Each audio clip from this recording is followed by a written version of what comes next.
Good evening to everyone. आज हम लोग जो है we are going to revise the chapter story of Palampur from economics class 9, the first chapter of economics, the story of Palampur. Before we proceed to the chapter exactly, let us first of all very quickly understand ki what is the starting, what is the story or the chapter stands about. Since you are in class 9 और आगे आप लोग जो हो economics को अपना subject बना सकते हो, एंड इफ एनीवे नहीं भी बनाते हो then also you must know कि आपकी जो कंट्री है उसका इकोनॉमिक्स हम कैसे कैलकुलेट करते हैं. तो उसके लिए दिस इज एन इंट्रो जिसमें बताया जा रहा है कि इंडिया जैसी कंट्री जहां पर एक रूरल एरिया को लिया है पालमपुर, वहां लोग किस तरीके से काम करते हैं, what is there source of earning. तो let us start the revision of story of Palampur. If you see on the board it is written hypothetical village. तो क्लास 9 हाइपोथेटिकल विलेज क्या होता है? मिलता जुलता.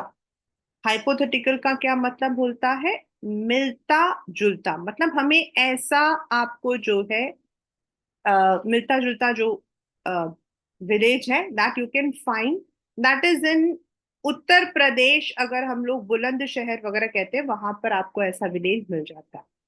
Now this Palampur is a village which has got 450 families and they are divided on the basis of the caste. जिसके अंदर से जो अपर कास्ट है या फिर जो आपके हाई फैमिलीज हैं, दे लिव इन पक्का हाउसेस. आपके उनके जो घर है वो पक्का हाउसेस हैं with all the facilities. Whereas जो आपके डाउनवर्ड कास्ट हैं, दे लिव आउटसाइड या फिर आउटस्कर्ट्स ऑफ द विलेज. ये वहां का डिविजन है. नाउ जो विलेज है उसको हम लोग बोलते हैं well developed, and this can be a question in your exam also for 3 marks कि इसको हम वेल डेवलप क्यों कहते हैं. तो जो डेवलपमेंट की जो पैरामीटर्स होते हैं वो होता है आपका हेल्थ, आपका एजुकेशन, आपका स्किल सेंटर, आपके फैसिलिटीज लाइक आपके रोड्स, ट्रांसपोर्ट. ये सारे आपके जो है पैरामीटर्स होते हैं ऑफ डेवलपमेंट. इनको हम लोग जो है डेवलपमेंट के पैरामीटर्स बोलते हैं. तो इन दिस विलेज पालमपुर आपके हेल्थ सेंटर्स भी हैं, आपके एजुकेशन के लिए स्कूल भी है, देन स्किल्स के लिए कंप्यूटर सेंटर है, देन आपके जो है रोड्स हैं, transport is there, it is well connected. आपके जो पास में टाउन है उससे शाहपुर एंड रायगंज दोनों से वेल कनेक्टेड है. बसेस हैं आपके, टोंगास हैं आपके. That is why the village is called as well developed. Moreover the village also has electricity. देखिए बच्चा, 2024 में तो there are so many villages which is now completely electrified, लेकिन देर वर मेनी विलेजेस जहां पे पहले आपकी electricity नहीं थी. तो विलेज पालमपुर के अंदर ये सारी चीजें हैं. That is why it is defined as, it is called as well developed. Now जो नेक्स्ट आपका क्वेश्चन आता है वो ये है कि वहां पर लोग किस क्या काम करते हैं. नेचुरल है कि हमारे दिमाग में वही आता है कि भाई विलेज है. Yes, the main activity in Palampur is farming. तो जो भी हम फार्मिंग करते हैं हम ये सबको हम लोग प्रोडक्शन के अंदर लेकर आते हैं. एंड हमारा एक क्वेश्चन होता है कि what is the aim of production, which can be a 1 mark question. और हमारा आता है इसमें प्रोड्यूस गुड्स एंड सर्विसेज, यानी कि कोई भी चीज को प्रोड्यूस करना, गुड्स एंड सर्विसेज. तो इनके लिए हमें क्या क्या जरूरत पड़ती है. तो ये आपका जो है 3 marker क्वेश्चन हो सकता है. फैक्टर्स ऑफ प्रोडक्शन, और इसके अंदर हमारे आते हैं लैंड, लेबर, कैपिटल और फिजिकल कैपिटल, एंड आपका जो है ह्यूमन कैपिटल. तो फिजिकल कैपिटल आपका पैसा आ जाता है, एंड नॉलेज यानी कि आपके जो है what you call as entrepreneurship. तो लैंड, लेबर, ये हमारे जो है फैक्टर्स है, मतलब कोई भी काम करना हो आपको तो ये चारों चीजों की हमेशा हमें जरूरत पड़ती। ठीक है, नाउ हमारे पास, इनके पास लैंड है, लेबर है, कैपिटल मतलब it can the money can be for a long thing, long term, जैसे आपका ट्रैक्टर खरीदना है, जमीन खरीदना है long term, and day to day, that is आपको सीड्स खरीदने हैं, आपको जो है अपने डे टू डे एक्सपेंसेस को देखने हैं, तो you have the fixed capital as well as working capital. तो ये हमारा आ जाता है कैपिटल। ठीक है, तो नाउ लेट अस, अब यही हमारा चैप्टर है कि इसमें यहां पर पालमपुर में लैंड कितना है, लेबर कैसा है, कैपिटल क्या है, नॉलेज क्या है। तो let us come to the very first part, that is land. Land यहाँ पर जो है फिक्स्ड है, मतलब अगर हम ये जमीन कहते हैं तो पहले क्या था, ये गांव था। मोस्ट ऑफ द टाइम पहले क्या होता था, अर्लियर ये आसपास में जो जमीन होती थी इनको जो है बढ़ा लिया जाता था। बट नाउ आफ्टर 1960s ये जो जमीन है अब ये बढ़ नहीं रही है, तो यहाँ पर ये फिक्स्ड है। तो दे नीड टू, इसी लैंड के अंदर जहां उनके उनका घर भी है, जहां सड़कें भी है, इसी लैंड के अंदर जो एरिया उनके पास एग्रीकल्चर के लिए उन्हें यूज करना पड़ता है।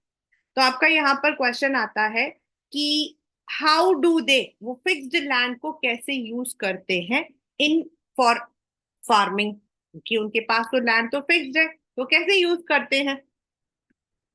तो they have two ways, one is multiple cropping and the second one is modern farming. ठीक है, now what is multiple cropping, ये आपका जो है 3 मार्कर क्वेश्चन हो सकता है कि डिफरेंस बिटवीन मल्टीपल क्रॉपिंग या मॉडर्न फार्मिंग, या फिर मतलब कि explain the different ways through which they produce on the fixed land. Multiple, जैसे नाम बता रहा है, नंबर ऑफ, तो अराउंड 4 क्रॉप्स वहां पर ग्रो होते हैं, जिसके अंदर आपका बाजरा, वीट, आपके शुगर केन एंड पोटैटोस, इनको वो लोग जो है रोटेशन में लेते हैं। लाइक बाजरा वो लोग ग्रो करते हैं when the monsoon season is there. Wheat आपका रबी क्रॉप है, यानी कि आपका विंटर क्रॉप से, तो विंटर में करते हैं। शुगर केन वीट के साथ लगाते हैं, दैट्स अ पेरिनियल, वो एक ही बार आता है। एंड आपके पोटैटोज वहां पे फोर्थ क्रॉप। तो दे, उसी जमीन पर वो 4 अलग अलग तरीके के जो क्रॉप्स हैं इन रोटेशन, दे आर मतलब की यूजिंग। दूसरा, सम ऑफ द फार्मर्स जो रिच है, they are using HYV seeds, irrigation के लिए ट्यूबवेल्स, देन आपके इंसेक्टिसाइड्स, पेस्टिसाइड्स। और ये वाला जो हमारा मॉडर्न फार्मिंग है, दिस वाज इंट्रोड्यूस्ड बाय और इंडियन गवर्नमेंट इन 1968, जिनको हम ग्रीन रेवोल्यूशन के नाम से जानते हैं, which was done in Punjab and Haryana. तो इसी तरीके से आपके यहाँ पर भी जो कुछ फार्मर्स हैं, they are also using HYV seeds, irrigation, then आपके इंसेक्टिसाइड्स एंड पेस्टिसाइड्स। इससे क्या फर्क पड़ता है, जो आपका ये अगर मतलब कि उन्होंने 10 सीड्स सो किए हैं, तो दैट वुड ग्रो इनटू 100, उसमें मतलब कि जो आपका ईल्ड होता है, ईल्ड मतलब जितना वो प्रोड्यूस करता है, that is more, double, triple.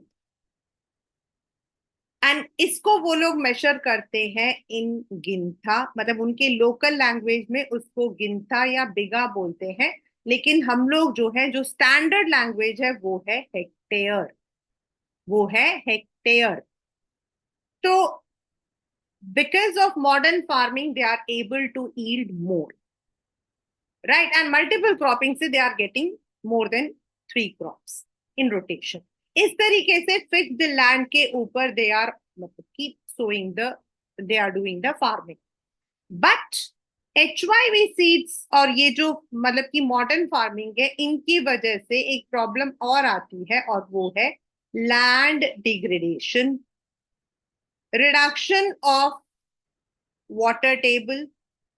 क्योंकि ये जो सीड्स होते हैं दे रिक्वायर मोर वाटर, और सॉइल को जल्दी खराब भी कर देते हैं। तो they are also facing the problem of land degradation and reduction in water table. ठीक है। नाउ नेक्स्ट मैंने यहाँ पे लिखा इरिगेशन। तो इरिगेशन का यहाँ पर क्या है, बिकॉज ऑफ द इलेक्ट्रिसिटी की वजह से यहाँ पर जो लोग हैं they are using the tubewells. पहले वो लोग जो है they use the Persian wheels. जो आपके व्हील्स होते हैं उनको बैल पर लगाकर चलाकर उससे पानी जो है they use to give, but now because of electricity tubewells are use and most of the farmers are having. कुछ तो गवर्नमेंट ने लगाया है, कुछ उन लोगों ने खुद लगाया। So this is how land fixed होने के बावजूद they are using in different ways, right? Now the second factor हमारा है labor.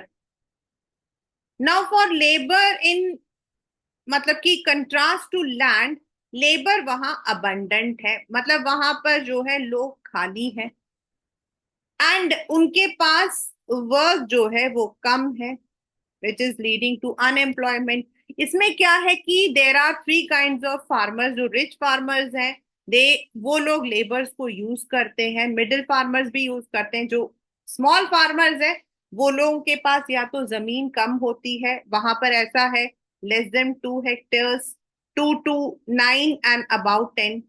तो कुछ लोगों के पास जो है, बहुत कम लोग हैं जिनके पास 2 हेक्टेयर से मतलब 10 हेक्टेयर से ज्यादा है, बट जिनके पास है they use the labours for them.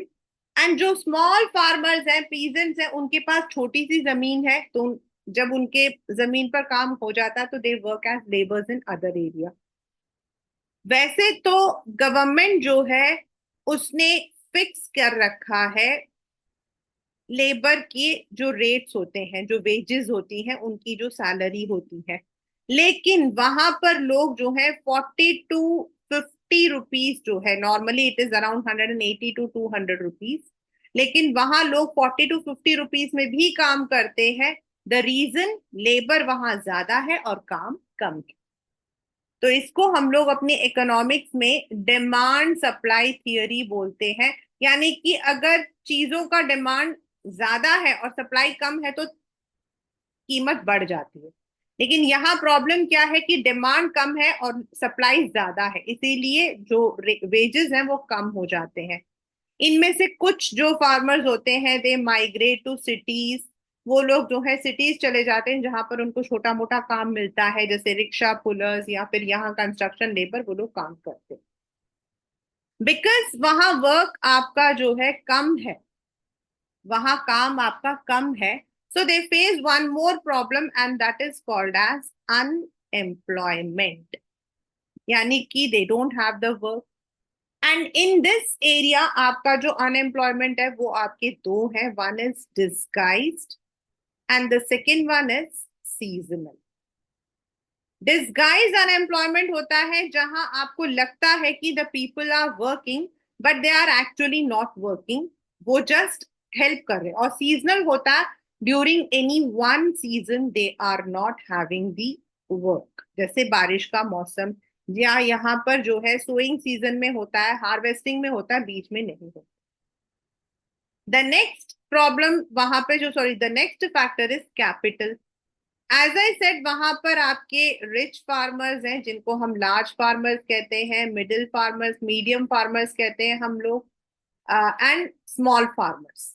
तो जो आपके रिच फार्मर्स हैं दे हैव एक्स्ट्रा मनी, वो लोग अपना सरप्लस बेचते हैं, जितना उनके पास यील्ड आता है उसमें जो बच जाता है वो लोग मार्केट में बेचते हैं, they earn the profit. Middle का भी ऐसा ही होता है, जो रिच होते हैं वो बैंक्स में डाल देते हैं पैसा, या they buy the seeds, they buy the tractors etcetera. लेकिन जो स्मॉल फार्मर्स होते हैं ये जो है दे फेस द डिफिकल्टी, इनके पास अपना पैसा नहीं होता, दे टेक लोन। और ये जो लोन होता है, they take it from the money lenders, they take it from the traders, they take from the rich farmers. और कभी कभी जब वो लोग लोन को वापस नहीं कर पाते तो they have to sell their मतलब की फील्ड, या they fall into debt trap, यानी कि कर्जे के ट्रैप में फंस जाते हैं। यानी वहां पर अभी जो है कैपिटल इज अ प्रॉब्लम। तो यहां तक तो बच्चा हमारा है, ह्यूमन कैपिटल हमारा सेकंड चैप्टर है, दैट इज आपका पीपल एज रिसोर्स, राइट। तो क्या सिर्फ यही काम करते हैं वहां पर? No, they also have the non farming activities. कुछ लोग जो है अपने जमीन, अपने एग्रीकल्चर के साथ they are doing, some are doing exclusively. वहां पर आपके जो है, जैसे हमने बोला था कि वहां जॉवर लगता है, so during the rainy season जो वो लोग जॉवर को हार्वेस्ट करते हैं उसको they use for their cattle, and they sell the milk and milk product as a dairy. Small manufacturing मतलब घर के अंदर ही आटे की चक्की हो गई आपकी, या फिर आपका जो है दूध की डेयरीज हो गई, ऐसा जो है स्मॉल छोटे छोटे। देन शुगर होता है, शुगर केन से शुगर, उसका नाम क्या, गुड़ को निकालना। It's a very simple process, ये लोग मतलब कि गांव में करते हैं। तो स्मॉल मैन्युफैक्चरिंग। देन कुछ लोगों ने अपने घरों को जो है शॉप्स की तरह तब्दील कर रखा, अपने कमरे आगे का जो रूम, जिनका घर मतलब कि बस स्टैंड वगैरह के पास है, वहां पर they sell out the eateries, they sell out the day to day जो ग्रोसरीज होती हैं वो बेचते हैं। तो छोटी छोटी दुकानें कुछ लोगों के पास है। वहां पर करीम जी हैं, उन्होंने अपना कंप्यूटर सेंटर भी लगा रखा जिसमें एक लेडी काम करती है एज कंप्यूटर इंस्ट्रक्टर, इससे वहां के बच्चों को कंप्यूटर सीखने को भी मिल जाता है। Then they also have the transportation, which is one of the booming business, क्योंकि इन सब के लिए आपको जरूरत पड़ती है ट्रांसपोर्ट। और ट्रांसपोर्टेशन जिनके पास है, वहां बसेस हैं या फिर टोंगास हैं, तो वो लोग या तो लोगों को लेकर जाते हैं, एंड जब वापस आते हैं तो सामान जो ग्रोसरी के लिए लेकर आना था वहां से लेकर आते हैं। तो इस तरीके से transportation is a booming business, because ये जो ऊपर जितने भी बिजनेस हैं इन सब के लिए हमें जरूरत पड़ती है ट्रांसपोर्ट। सो दस this is a hypothetical village जहां पर आपके जो है you have the land, labour, capital, and how they use it, that is all in the chapter, which tells कि अगर हम ऐसा करते हैं, एक्स्ट्रा काम करते हैं तो हमें एक्स्ट्रा मनी मिलता है। तो how they use the land, how they use, and what are the you know detrimental factors, वो। Then how they are arranging the capital, ये जो कैपिटल वाला है ये आपके एनसीईआरटी का भी क्वेश्चन है, which can be a 3 or a 5 marker question. Unemployment में disguise seasonal can be a 2 or a 3 marker question. Name some non-farming activities normally 5 में आता है. So these are some of the important questions from this chapter, the story of Palampur. Right? So we would be soon meeting with some more chapters. Bye for today. Have a good day.